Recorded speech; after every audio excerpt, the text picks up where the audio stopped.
Bapak, Ibu, Saudara-saudari yang saya kasihi di dalam Kristus Yesus, kita kembali lagi bertemu dalam renungan harian dari HKBP Resort Surabaya pada hari ini Selasa tanggal 1 Oktober 2024. Sebelum kita mendengarkan firman Tuhan, terlebih dahulu kita berdoa. Kami kembali mengucap syukur kepada-Mu Bapa di sorga atas kebaikan-Mu, kasih setia-Mu yang menyertai kami, di mana Tuhan saat ini kami masih beroleh hikmah, beroleh kesehatan, terutama napas kehidupan. Begitu juga dengan satu hari yang baru yang Tuhan hadiahkan kepada kami. Tentu Bapa, hari ini kami akan beraktivitas mensyukuri segala berkat-Mu. Untuk itu, sebelum kami melakukannya, kami ingin terlebih dahulu menyerahkan hidup kami ke dalam tangan-Mu. Kami ingin terlebih dahulu mendengarkan firman-Mu, karena kami yakin dan percaya firman-Mu adalah pelita bagi hidup kami. Untuk itu Bapa, berikan kami kebijaksanaan, hikmah untuk mengerti firman-Mu. Amin. Bapak, Ibu, Saudara-saudari yang saya kasihi di dalam Kristus Yesus, firman Tuhan yang menyapa kita pada pagi hari ini tertulis dalam kitab Yakobus pasal 3 ayat 18. Yakobus pasal 3 ayat 18, demikian pembacaan firman Tuhan. Dan buah yang terdiri dari kebenaran ditaburkan dalam damai untuk mereka yang mengadakan damai. Dan buah yang terdiri dari kebenaran ditaburkan dalam damai untuk mereka yang mengadakan damai. Demikian pembacaan firman Tuhan. Bapak, Ibu, Saudara-saudari yang saya kasihi dalam Kristus Yesus, hidup memiliki intelektual rasanya itu tidak cukup untuk menjamin sebuah kebaikan di dalam hidup. Kecerdasan intelektual tidak bisa menjamin kebahagiaan, kedamaian hidup seseorang. Ada baiknya kecerdasan intelektual itu dibarengi dengan hikmah yang dari Tuhan.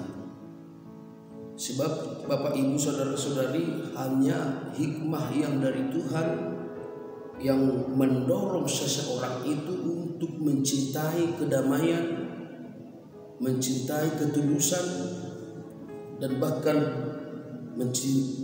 menciptakan kepedulian terhadap orang lain. Sebab kalau kita hanya mengandalkan hikmah dunia atau hikmah yang datang dari dunia ini, itu akan menjadikan kita menjadi orang yang serakah, menjadi orang yang egois, serta mengutamakan kepentingan kita di atas kepentingan orang lain. Dan akhirnya Bapak, Ibu, Saudara-saudari, itu tidak akan pernah memberikan sebuah kedamaian. Dan sampai kapanpun tidak kita akan bisa melihat yang namanya kebenaran. Tetapi dalam nas ini Bapak, Ibu, Saudara-saudari, kita diberi sebuah jaminan ketika hikmah yang dari Tuhan itu ada di dalam hidup kita, ada di dalam diri kita, itu akan mendorong kita untuk mencintai kedamaian, untuk memiliki ketulusan hidup, untuk memiliki kerelaan. Artinya dalam berbuat sesuatu kita tidak akan egois, tetapi kita akan peduli dengan orang-orang lemah, kita akan peduli dengan orang lain, dan yang terutama adalah kita akan mencintai kedamaian. Sebab kedamaian itu akan menghasilkan sebuah kebenaran.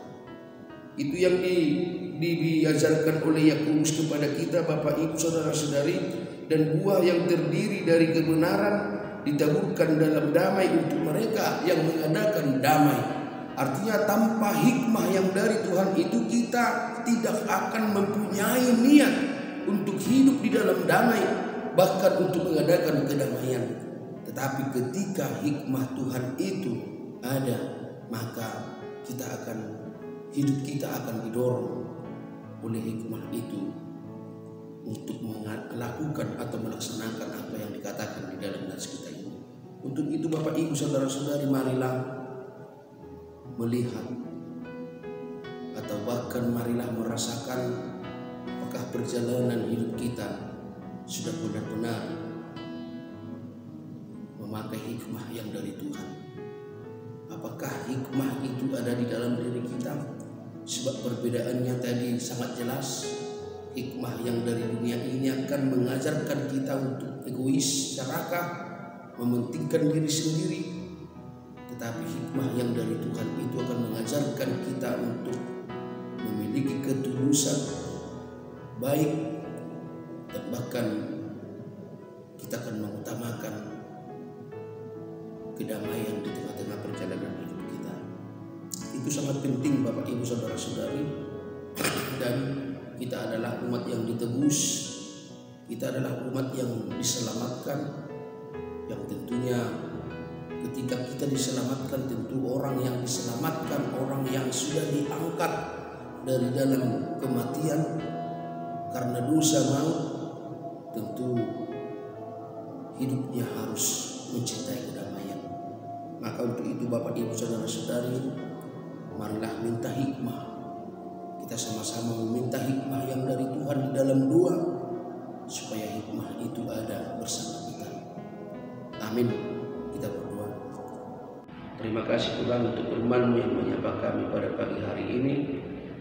Tuhan memberikan sebuah jaminan kepada kami, di mana ketika kami cinta akan kedamaian dan berencana untuk mengadakan kedamaian, maka apa yang kami butuhkan untuk itu, apa yang kami perlukan untuk itu, Tuhan akan memberikan kepada kami, termasuk hikmah kebijaksanaan, termasuk hikmah yang dari Tuhan, termasuk kecerdasan, dan begitu juga dengan pribadi yang begitu baik, yang begitu sempurna, yang Tuhan inginkan dari hidup seorang Kristen, dari hidup seorang yang mempercayai Engkau. Berkatilah firman-Mu Bapa, sebab firman-Mu berbuah di dalam hidup kami masing-masing, sehingga kami tidak akan takut untuk melakukan kedamaian, sehingga kami tidak akan takut untuk mengadakan kedamaian. Terutama kami akan berangkat dari dalam diri kami sendiri, sehingga jikalau diri kami sudah hidup di dalam damai yang dari Tuhan, maka kami akan berangkat untuk menjadi pecinta-pecinta kedamaian dan menebarkan kedamaian dimanapun kami berada. Berkatilah seluruh jemaat-Mu Bapa yang percaya kepadamu, dimanapun mereka saat ini berada, apapun kegiatan, aktivitas mereka, kiranya Tuhan menjaga mereka. Kami puji, kami sembah Engkau Bapa. Dalam satu hari ini kami akan menyerahkan hidup kami hanya ke dalam tangan pengasihan, karena kami yakin dan percaya Tuhan akan memberkati kami, Tuhan akan menjaga kami dan memberikan kekuatan kepada kami. Terpuji, termulialah nama. Amin. Selamat pagi Bapak Ibu Saudara-saudari, selamat beraktivitas. Tuhan memberkati.